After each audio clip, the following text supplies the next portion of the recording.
ao nosso Deus. Carta aos Efésios,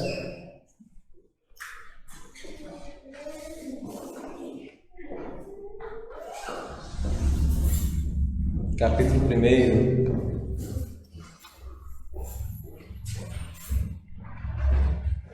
A carta aos Efésios, ela foi escrita na prisão. Paulo estava na prisão, escreveu a carta aos Efésios, e Éfeso foi uma das congregações que Paulo mais tempo passou. Ele plantou a igreja em Éfeso na sua terceira viagem missionária, e por ali ele ficou 3 anos, na igreja de Éfeso. A cidade de Éfeso era uma cidade capital da província romana ali na Ásia. Era uma cidade portuária, uma cidade com uma grande importância comercial. Era uma cidade que o mundo, os olhos do mundo se voltavam para a cidade de Éfeso. A cidade de Éfeso naquela época tinha aproximadamente 500 mil de habitantes, um número muito expressivo para a época. Era equivalente a 1/5 hoje da cidade de Belo Horizonte. Então era uma cidade grande, assim como a nossa cidade. A cidade de Éfeso tinha ali nela considerada na época uma das 7 maravilhas do mundo, o templo da deusa Diana. E havia caravanas ali por toda a parte do mundo que ia até o templo ali, a idolatrar a deusa Diana. E havia também um ocultismo muito grande na cidade de Éfeso. Eles criam muito em feitiçarias, tinham livros, compravam livros de alto custo, e esses livros tinham palavras que eram palavras mágicas para eles, com o intuito de afastar da presença de demônios. A cidade de Éfeso tinha essa tormenta, muito medo muito grande de demônios, e eles tinham essa mística que, ao adquirir esses livros e lê-los, as palavras que continham nesses livros, afastaria ali os demônios. Então essa é a cidade de Éfeso, onde Paulo escreve esta carta na prisão. Essa igreja de Éfeso também recebeu uma carta também lá descrita em Apocalipse, uma igreja que foi posteriormente pastoreada pelo apóstolo João, e também recebeu uma carta lá direcionada no livro de Apocalipse. Vamos ler o texto. Paulo, apóstolo de Cristo Jesus, por vontade de Deus, aos santos que vivem em Éfeso e fiéis em Cristo Jesus, graça a vós outros e paz, da parte de Deus, nosso Pai, e do Senhor Jesus Cristo. Bendito o Deus e Pai de nosso Senhor Jesus Cristo, que nos tem abençoado com toda sorte de bênção espiritual nas regiões celestiais em Cristo. Assim como nos escolheu nele, antes da fundação do mundo, para sermos santos, irrepreensíveis perante ele, e em amor nos predestinou para ele, para a adoção de filhos por meio de Jesus, segundo o beneplácito da sua vontade, para o louvor da glória de sua graça, que nos concedeu gratuitamente no amado, no qual temos a redenção pelo seu sangue, a remissão dos pecados segundo a riqueza de sua graça, que Deus derramou abundantemente sobre nós em toda a sabedoria e prudência, desvendando-nos o mistério da sua vontade, segundo o seu beneplácito, que propusera em Cristo, de fazer convergir nele, na dispensação da plenitude dos tempos, todas as coisas, tanto as do céu como as da terra, nele, no qual fomos também feitos herança, predestinados segundo o propósito que faz todas as coisas conforme o conselho da sua vontade, a fim de sermos para louvor da sua glória, nós, os que de antemão esperamos em Cristo, em que também vós, depois de ouvistes a palavra da verdade, o evangelho da nossa salvação, tendo nele também crido, fostes selado com o Santo Espírito da promessa, o qual é o penhor da nossa herança, até o resgate da sua propriedade em louvor da sua glória. Vamos orar ao Senhor. Santo Deus, mais uma vez em Tua presença nós Te glorificamos. Mais uma vez em Tua presença, ó Pai, nós rendemos graças ao Senhor. Bendito seja o Senhor, Pai, que tem nos enriquecido de bênçãos espirituais. Ó Deus, em nome de Jesus, a minha oração agora é que o Senhor abra os olhos dos nossos corações, para que possamos enxergar toda a riqueza que temos em Cristo Jesus. Nos ajuda, Pai, através da Tua palavra, a entender quem somos como igreja, a entender quem somos, de onde vimos, para que estamos aqui, para onde iremos.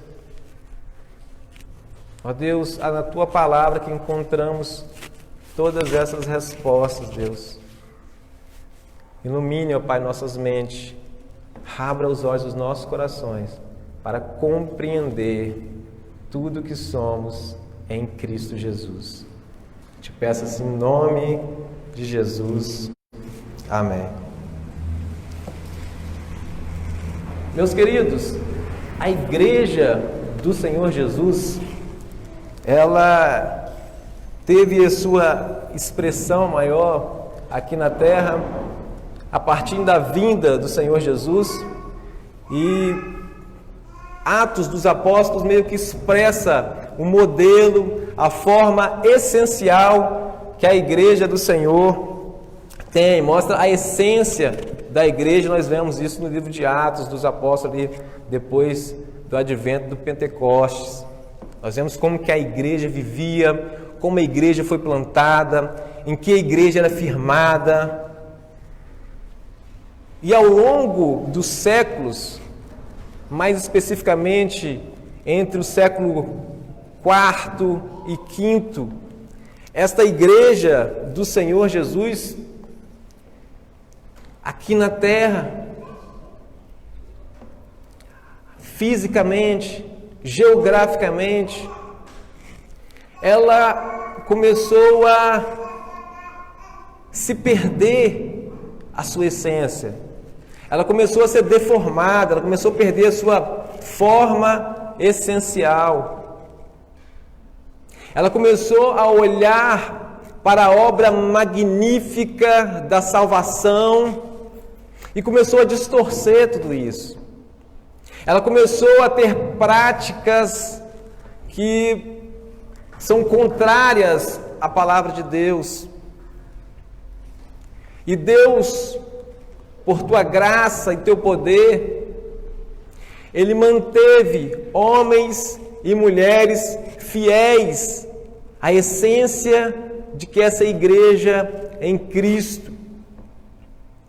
E esses homens, ao longo da história, nós ouvimos falar, alguns chamados pré-reformadores, contestaram essa postura da igreja, contestaram que a igreja estava deformada, contestaram que a igreja tinha perdido ou estava perdendo a sua essência.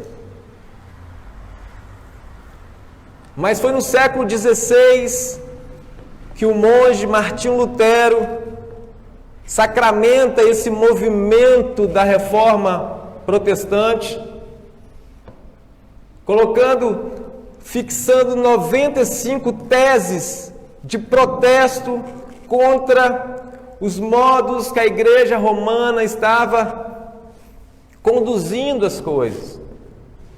E ele faz isso na porta da Catedral de Wittenberg, dando então início a essa eclosão que foi uma obra maravilhosa de Deus na história, cujo qual nós somos herança desse movimento reformado.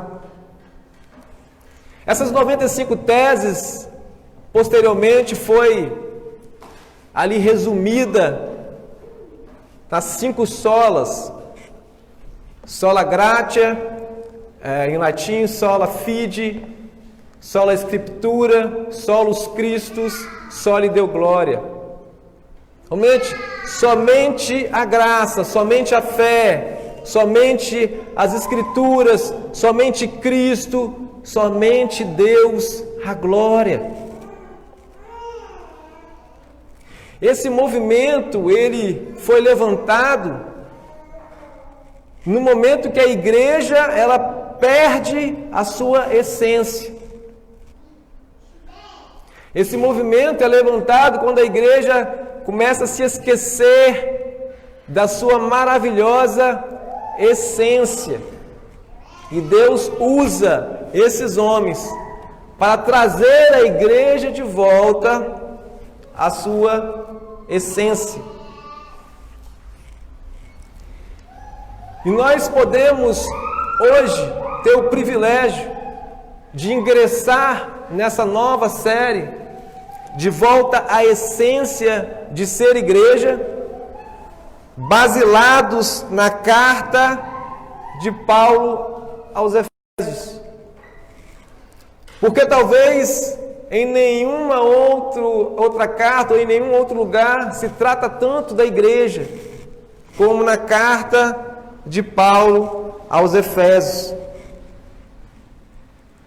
Quando a igreja perde a sua essência, ela passa a existir somente geograficamente. Nós vemos que quando Paulo ele sauda os irmãos e ele aponta o endereço da carta, ele mostra o endereço geográfico aos santos que estão em Éfeso. E em seguida, ele mostra então o endereço fixo, o endereço firmado, o endereço essencial da igreja, que tem que estar em Cristo. A igreja, a essência da igreja está em Cristo. Somente em Cristo a igreja, ela é igreja. Somente em Cristo a igreja, ela recebe bênçãos espirituais. A igreja aqui, ela é fiel não a Cristo na descrição, mas ela é fiel em Cristo. E não querendo ser pedante, mas se nós olharmos para a gramática grega e nós olhamos as preposições gregas, nós vemos uma diferença do português. Há um enfoque muito grande na direção, há um enfoque muito grande no movimento, há um enfoque muito grande no endereço. E isso é importante nós trazermos luz, porque isso ajuda a clarear essa expressão em Cristo. Nós, nos evangelhos, toda vez que fala, que nos chama, que conclama o cristão a ter fé em Jesus, nunca é usada a preposição em, mas é usado a preposição ter fé para dentro de Jesus. E aqui agora, quando ele fala de igreja, daqueles que já estão para dentro de Jesus, ele usa a preposição em, que já estão instaladas em Jesus.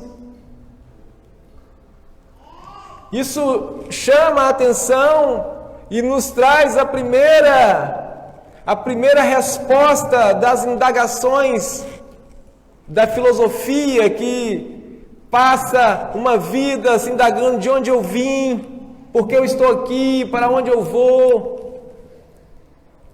Na carta aos Efésios nós temos todas essas respostas como igreja do Senhor. Quem nós somos? Nós somos igrejas somente em Cristo. Nós não somos igrejas porque nós estamos aqui em Nova Cachoeirinha. Você em casa não é só igreja quando você está aí cultuando na sua casa.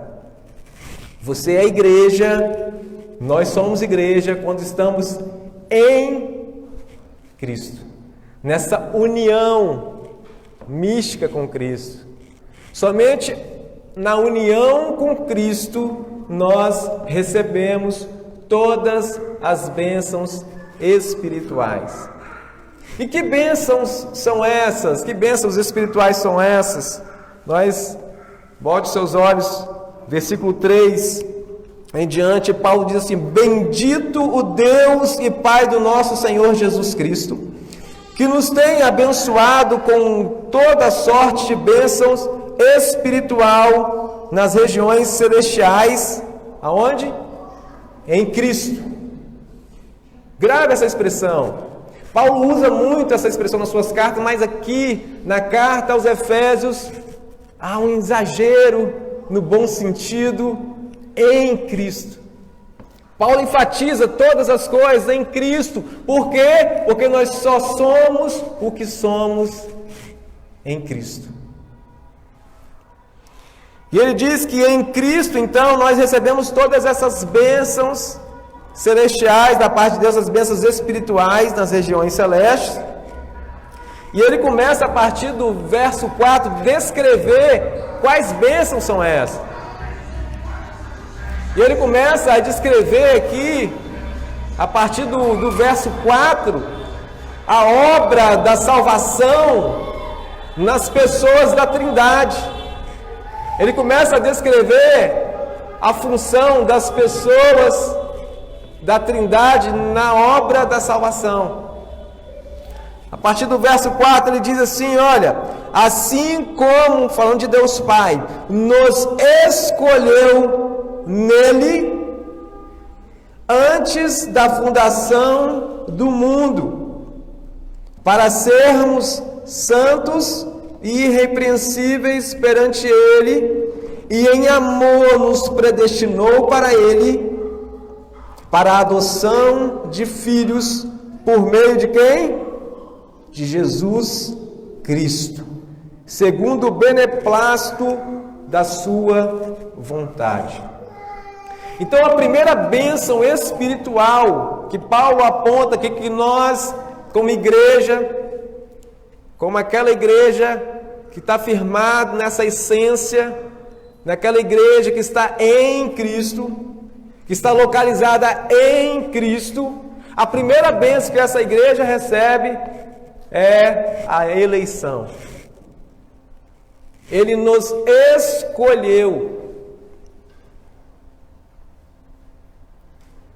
Muitos acham que a doutrina da eleição é uma falácia de Paulo. Muitos acham que isso é uma invenção dos reformados. Nós podemos não entender a eleição, mas nunca podemos negar a sua autenticidade. A eleição é uma doutrina bíblica e ela é feita por Deus Pai. Mas quando isso acontece? Ele nos elegeu antes da fundação do mundo. Ele nos elegeu antes que fôssemos criados. Ele nos elegeu antes da criação do mundo e de todas as coisas. Ele nos elegeu. Aí alguns olham para isso e tentam diminuir, tentam tirar a essência de Deus. Muitos falam assim: mas ele tem um poder, que ele prevê o futuro, Então ele olha e fala: ah, fulano no futuro vai ter fé em mim, vai crer no sacrifício de Cristo Jesus, então esse eu vou escolher. Mas note como que Paulo pontua essa questão. Ele diz assim, ele traz motivo. Para que nós somos escolhidos antes da fundação do mundo? Para sermos santos e irrepreensíveis.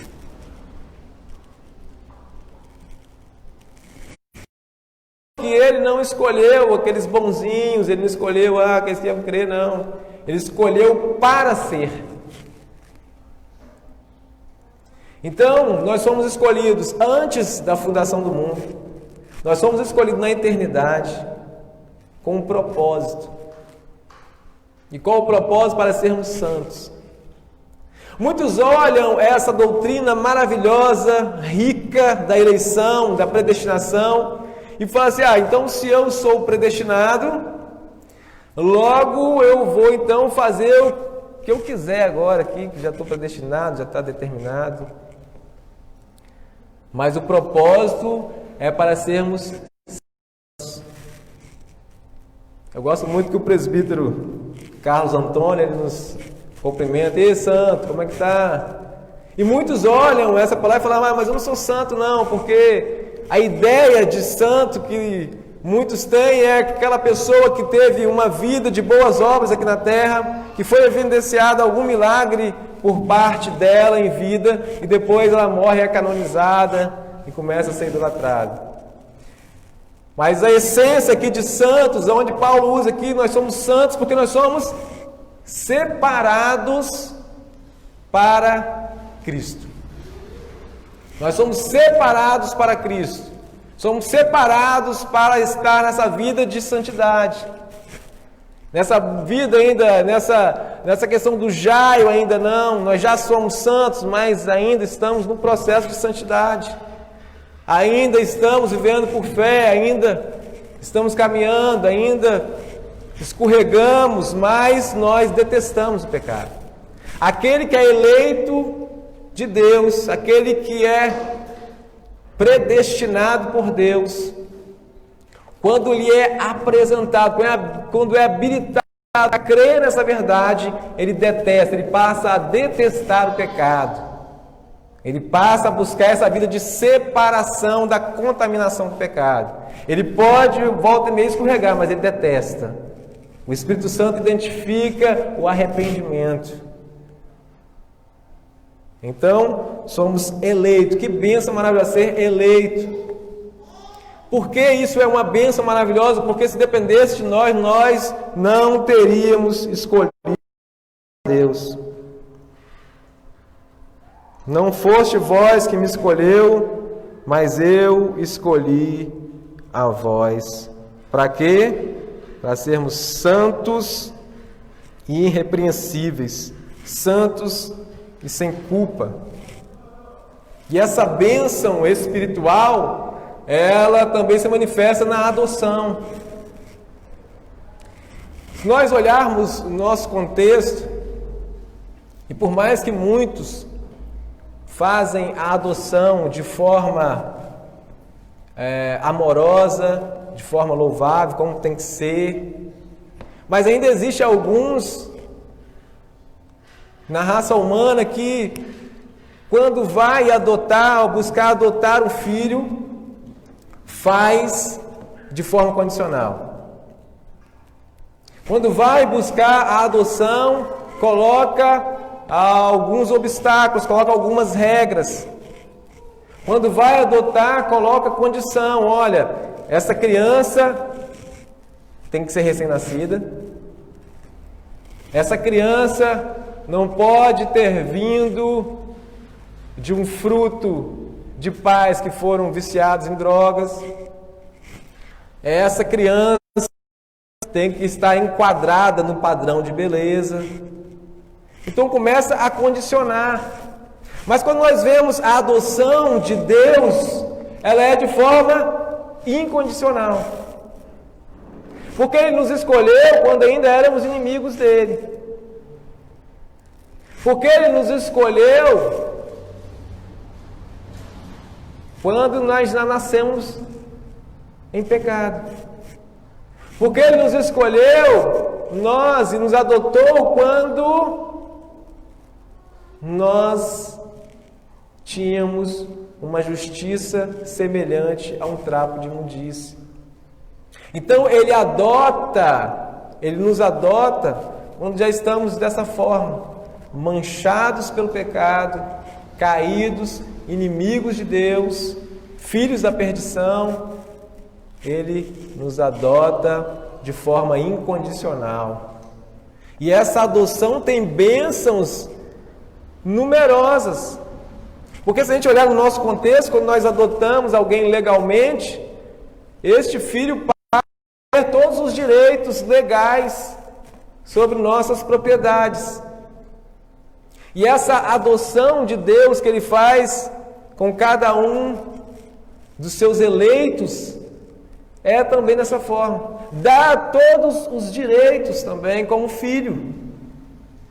O Deus Pai do unigênito, o único gerado eternamente, passa a ser pai, então, de muitos filhos. Jesus, então, assume essa posição de primogênito, de primeiro.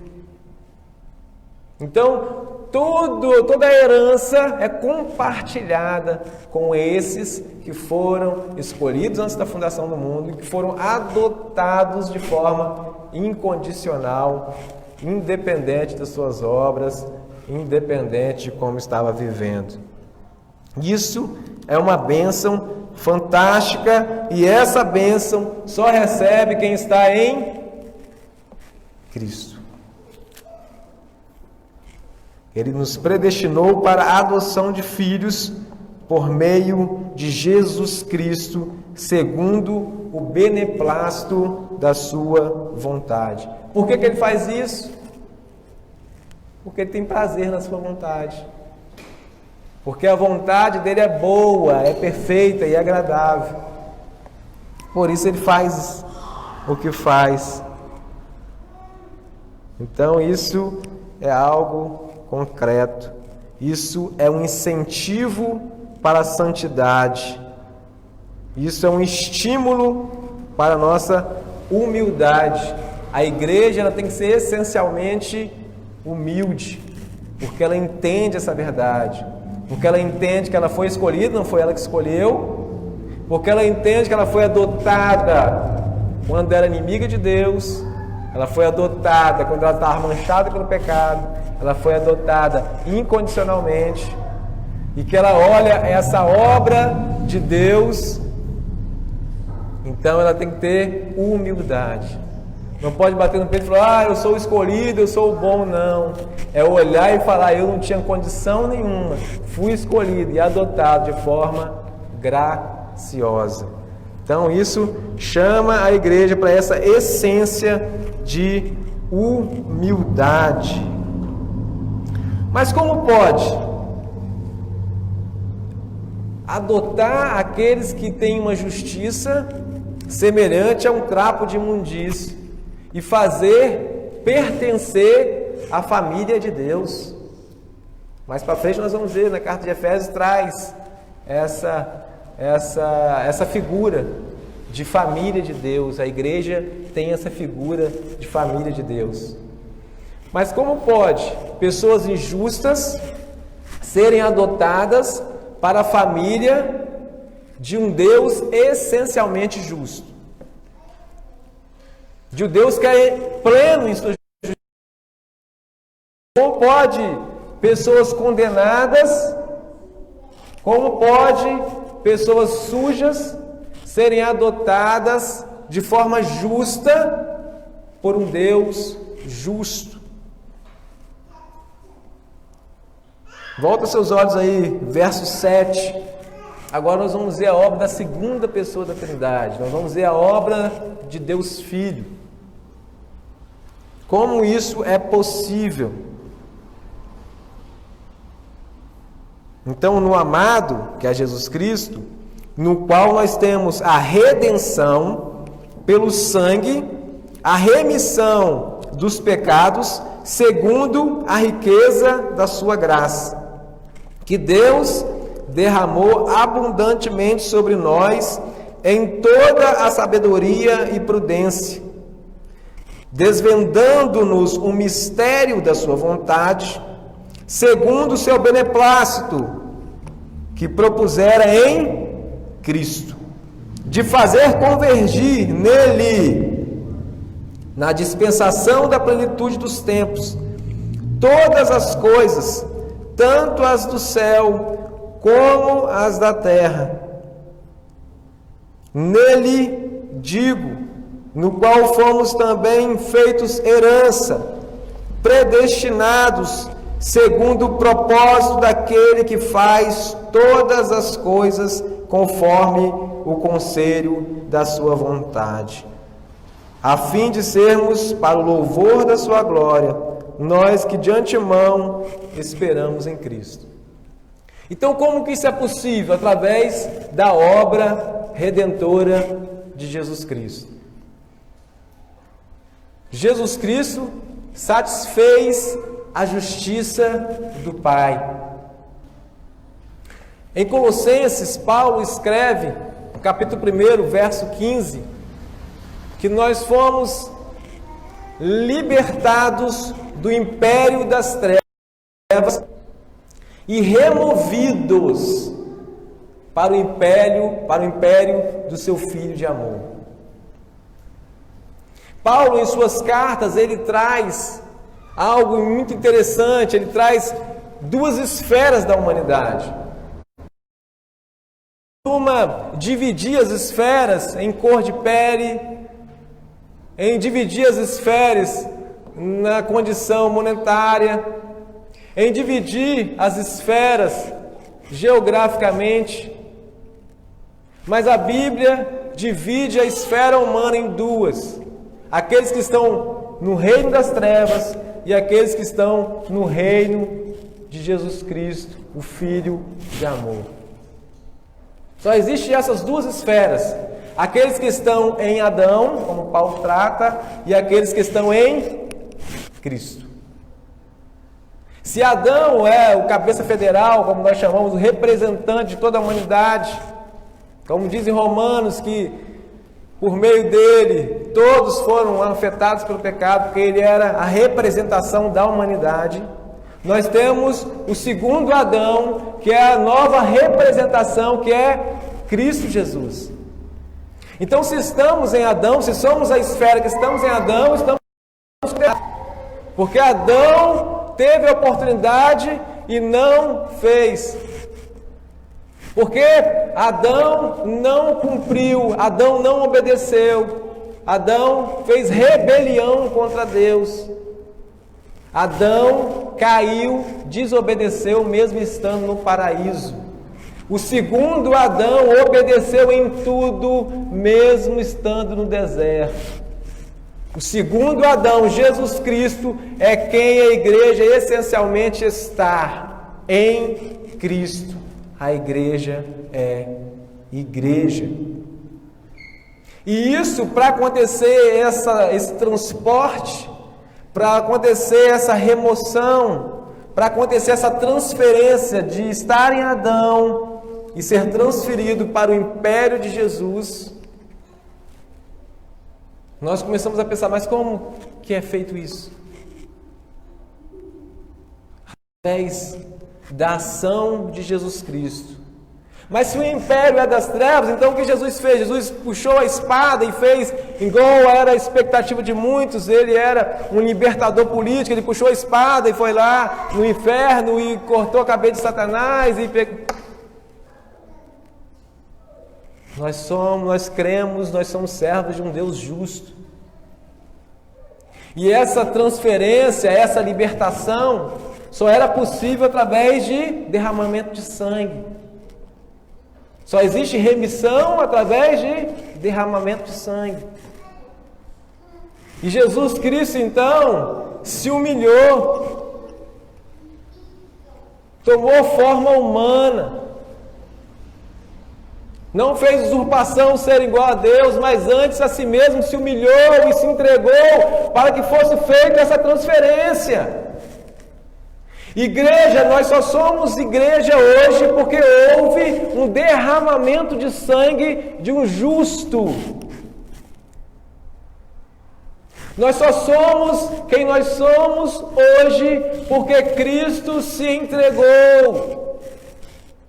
Porque a vitória dele, porque ele despojou todos os principados e potestades, como está descrito no capítulo 2 de Colossenses, ele fez isso por meio da cruz. O instrumento foi a cruz, um lugar de morte vergonhosa, aonde só morria malditos, e ele se fez maldito para que fôssemos igreja. Não podemos negociar a nossa essência. Não é possível cometermos os mesmos erros que foi cometido no passado. De querer falar, não, é Cristo e mais alguém para remover pecados. Não, as Escrituras têm autoridade, mas também é a tradição da igreja que manda. Não, a salvação é pela fé também, mas nós temos que fazer tal coisa. Não, mas eu posso comprar a salvação. Esse sacrifício foi feito para nós não perdermos nunca essa essência. Solos Cristo. Somente em Cristo nós somos o que somos. Somente em Cristo nós temos a essência e não podemos negociar. E a aplicação é nesse momento, será que nós temos pensado, eu creio em Cristo, mas também eu creio em um monte de superstição, mas também eu dou o meu jeitinho, mas também eu ouço as filosofias contemporâneas, mas também eu ajo como assim, mas aí eu perco a essência, mas aí eu não sou o que eu sou, porque eu só sou o que eu sou em Cristo, e somente em Cristo, não é Cristo e mais alguma coisa, é solos Cristo, somente Cristo. Então essa transferência, ela é feita e satisfaz a justiça de Deus, porque Cristo cumpriu toda a obra que nós não cumprimos na cruz. Viveu uma vida santa, sem pecado, e pega essa justiça adquirida e atribui em nós, que tínhamos uma justiça semelhante ao trapo de imundície. Então eu imagino Paulo escrevendo essa carta aos Efésios, porque posteriormente a carta que chega dos Apocalipse é chamando igreja aos Éfesos, volte, vê onde vocês caíram e volte ao primeiro amor. E volte aonde tudo começou, volte à essência. Parece que durou pouco tempo, a igreja de Éfeso começou a esquecer essas verdades que eles receberam da mão de Paulo e começaram a flertar com outras coisas. E começaram a apagar o brilho do primeiro amor.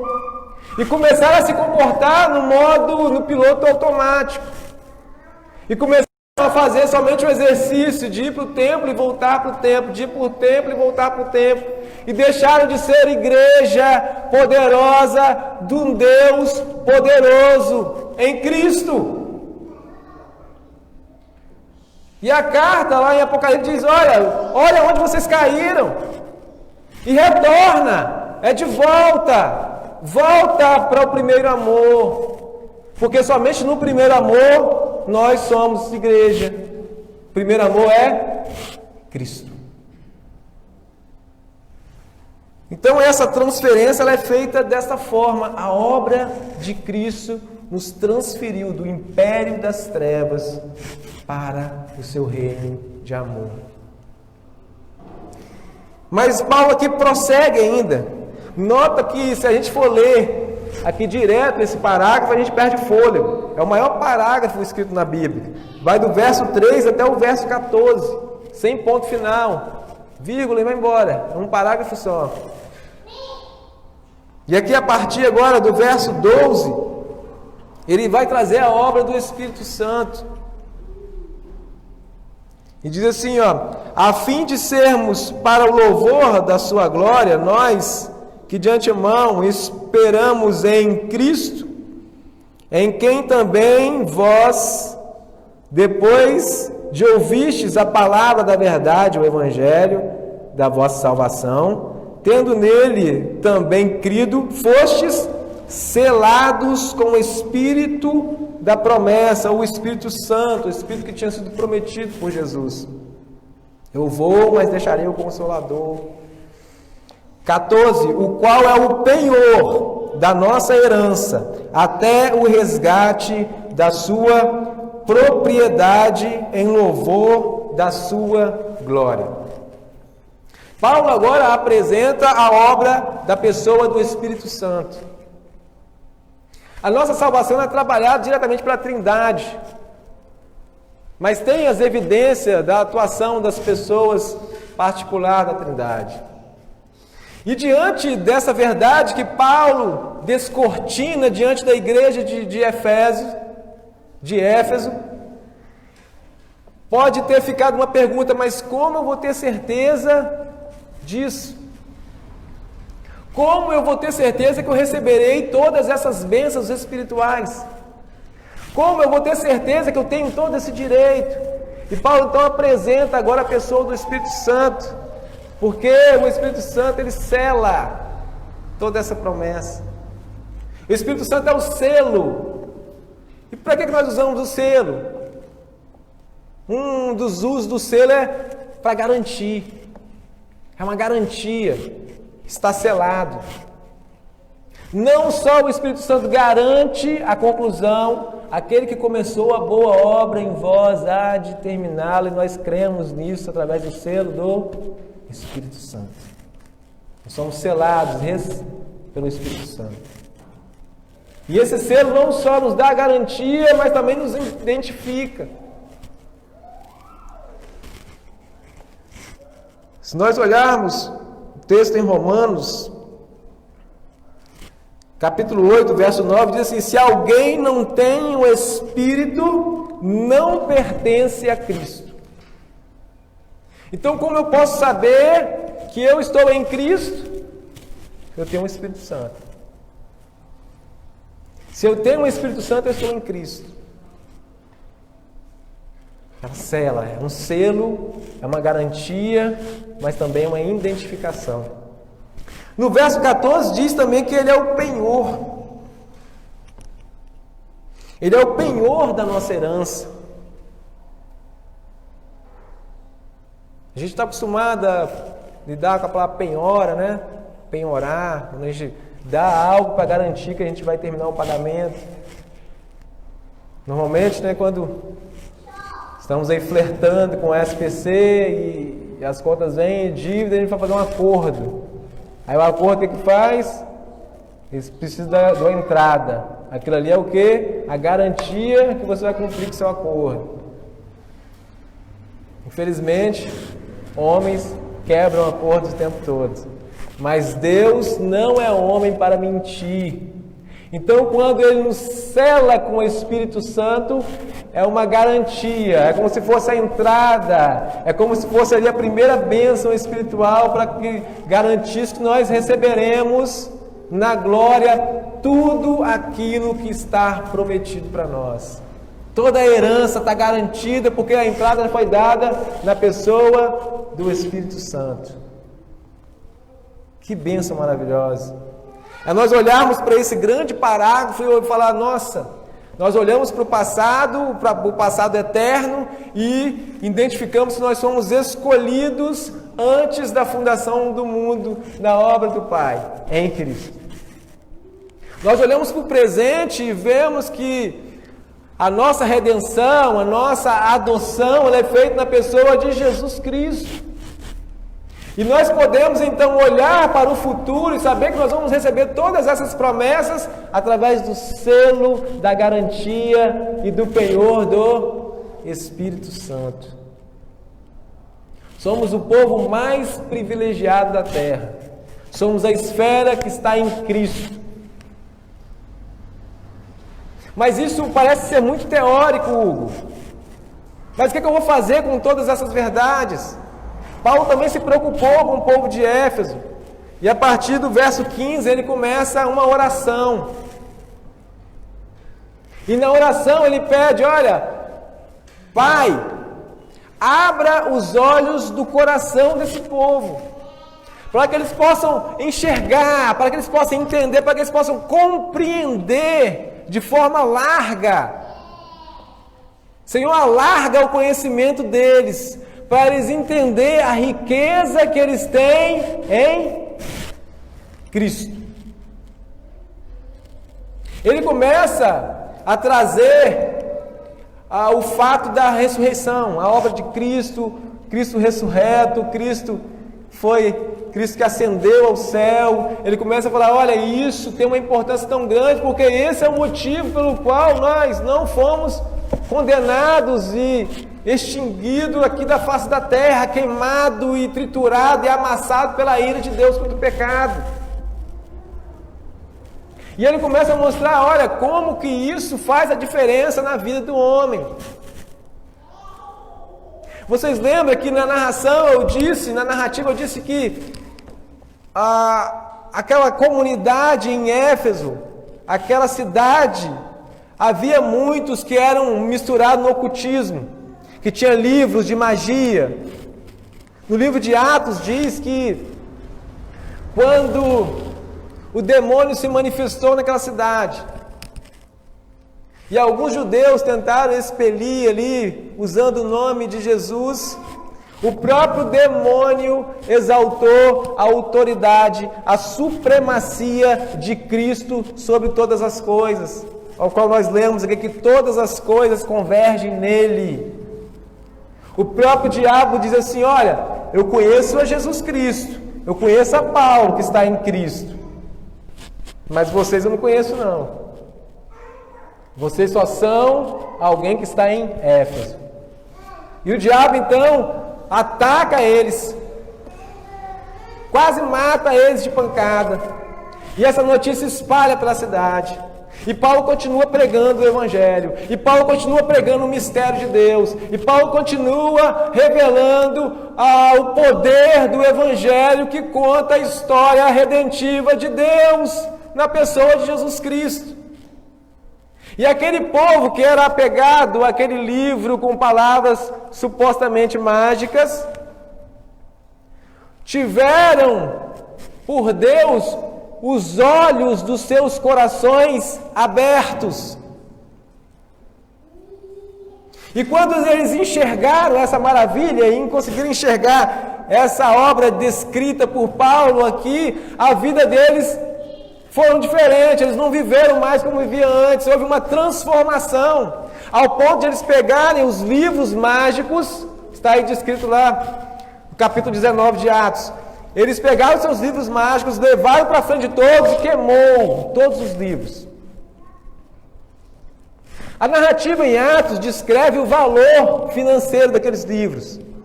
Diz que ao todo foram queimados 50.000 denários em livros, que corresponde, um denário era um dia de serviço, corresponde a quantos anos de trabalho? Deixa eu ver se eu anotei isso aqui.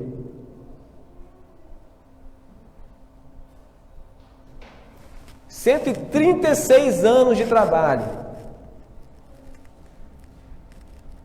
Se a gente fazer uma conta hoje, o salário mínimo aproximadamente R$1.000. Pega aí todo mês. R$1.000, divide por 30 e depois soma aí a 50.000. Quantos reais daram? Eles abandonaram a questão financeira, porque eles entenderam que prata e ouro era insignificante diante das bênçãos espirituais que estavam em Cristo. Houve uma transformação, uma revolução naquela cidade. E o povo que ficava clamando e endeusando Diana, em uma só voz glorificaram o nome que está acima de todo nome, o nome de Jesus Cristo. Houve uma mudança de comportamento. Aquela palavra não ficou só na teoria, aquilo não foi só uma doutrina, aquilo foi uma transformação de vida. Eles experimentaram, como Paulo diz aqui, ainda no final desse primeiro capítulo, o poder, a magnitude do poder de Deus, que é expressada no mistério do Evangelho, que é expressada na obra da redenção, que é expressada nessa obra de Cristo, que transforma, que não é só uma teoria bonitinha para a gente saber de cor, não, mas é para a gente conhecer e prosseguir em conhecer. A vida eterna é isso, é conhecer a Deus e continuar conhecendo. E sendo transformada por essa verdade. E pegar agora todos os nossos amuletos, como aquele povo de Éfeso fez, e queimar nas praças públicas. E pegar tudo aquilo que tem ficado e ocupado o lugar de Cristo na sua vida e queimar. E não se importar com as circunstâncias. Houve represálias das autoridades que ganhavam dinheiro em cima daquela idolatria toda. Mas aquele povo não se importou. Porque eles entenderam que a maior riqueza estava em Cristo. Desafio para nós, nesse dia de hoje, diante dessa palavra,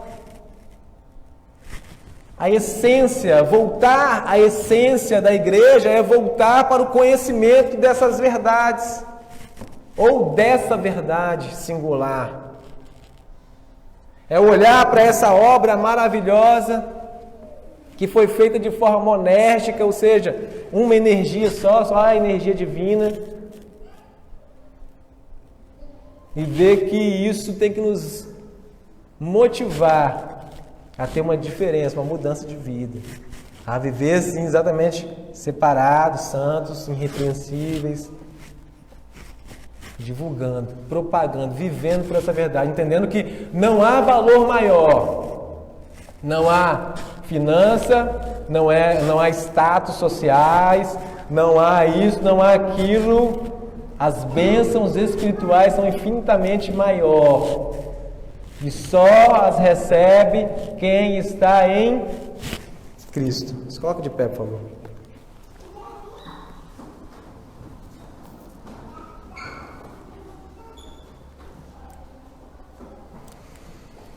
Na carta do Apocalipse, direcionada para a igreja de Éfeso, o próprio Senhor disse: olha, eu passeio por meio do candeeiro, eu passeio por meio da igreja. Não só o templo físico, mas a igreja, a essência, a igreja essencial, aqueles que estão em Cristo. Jesus disse: eu passeio por meio dela. Eu passeio por meio dela. E para a igreja de Éfeso ele disse: olha, o que eu tenho contra ti é que vocês perderam o primeiro amor. Mas ele não termina por aí, ele diz: olha, veja onde vocês caíram. Isso se estende até nós hoje aqui. Nós temos essa oportunidade de, se esse brilho do primeiro amor está apagado nas nossas vidas, nós temos essa oportunidade de rever isso e de analisar onde foi que nós caímos. Será que foi quando que nós olhamos para essa verdade e começamos a tratar ela somente como uma doutrina reformada, somente como uma doutrina paulina, somente como algo teórico, e não vivenciamos isso? Foi a partir de quando? Será que foi a partir daquele dia que eu me envolvi? Será que foi aquele dia que eu comecei a ouvir mais? Foi quando? E é um momento propício para nós curvarmos nossa fronte e fazer essa análise. E temos essa oportunidade de voltar ao primeiro amor. A voltar por quê? Porque é essencial, é a essência da igreja. A igreja é um corpo, como ele diz aqui no final, no último versículo, aonde Cristo é o cabeça. Essa ligação com Cristo é essencial para a igreja. Não só essa ligação, mas essa direção, de ser direcionado pela cabeça. É a cabeça que direciona onde o corpo vai. Então é um momento propício para nós curvarmos nossas frontes e falar: Senhor, eu tenho se direcionado por outras coisas, mas não por Cristo. E eu quero, a partir de hoje, a partir dessa advertência, voltar ao primeiro amor e voltar a ser direcionado única e exclusivamente por Cristo. Senhor Deus, graças rendemos a Ti, Deus. Ó Deus, a Tua igreja reunida aqui em Nova Cachoeirinha, em vários lares, tanto em Belo Horizonte, como em Minas Gerais, como no Brasil, nos acompanha agora pela internet. Essa é a nossa localização geográfica, Pai. Mas nós entendemos que nós temos uma localização essencial, que é estar em... E, ó Deus, nós agora, diante dessa advertência, nós olhamos para nossas vidas, nós analisamos que por algum momento e por alguns motivos nós perdemos o brilho, a essência do primeiro amor. Ó Deus, nós começamos a buscar outras coisas, outros amuletos, priorizarmos outras coisas, mas bendito seja Deus Pai de nosso Senhor Jesus Cristo, que nos chama agora através da Tua palavra a retornar ao primeiro amor. E nos fortalece agora na pessoa do Espírito Santo para voltarmos a essa essência que está sendo convidada nesse dia, e que possamos ser somente direcionados por Cristo, porque Cristo é o cabeça, e continua nos transformando, continua nos fazendo mais parecido com Cristo. Temos essa esperança e oramos rogando essa esperança. Paulo terminou, Deus, as Efésios, ó Pai, não pedindo aquilo que lhe faltavam, mas pedindo aquilo que eles já tinham. Abra os olhos dos nossos corações para nós vermos o que nós já temos, para não ficarmos como o filho mais velho na casa do seu pai, que não sabia nem de que direito tinha. Que possamos entender que agora tudo que é dele é nosso, de forma graciosa. Nós não entendemos como, mas nós fomos alcançados com essa graça e nos faz viver através dessa verdade. Ó Deus, em nome de Jesus, continua operando em nós e através de nós. E faça isso para a glória da Tua graça, para a glória do Teu nome, para a glória da Tua obra. E é a partir disso que queremos viver uma vida para a glória de Deus. Te pedimos assim em nome de Jesus. Amém e amém. Deus abençoe a todos. Tenham uma ótima semana. Em Cristo.